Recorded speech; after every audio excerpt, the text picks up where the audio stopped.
Hi అండి, ఎలా ఉన్నారు? ఇక్కడైతే నేను బజ్జీ చేస్తున్నాను. ఆనియన్ బజ్జీ అండి.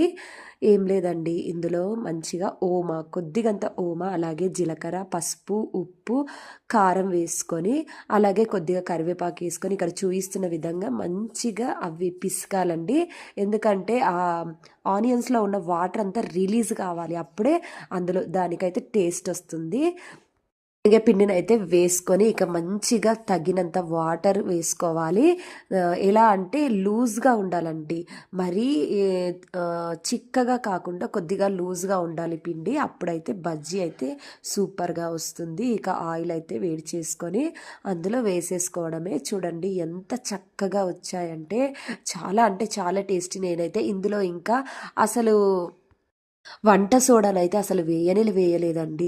అయినా చక్కగా పొంగింది. ఎందుకంటే అది కలిపే విధానంలో మాత్రమే ఉంటుందండి. ఇక్కడ నేను చూపించిన విధంగా మీరు ట్రై చేయండి, చాలా టేస్టీగా వచ్చింది. నచ్చితే లైక్ చేయండి, అలాగే సబ్స్క్రైబ్ చేసుకోండి.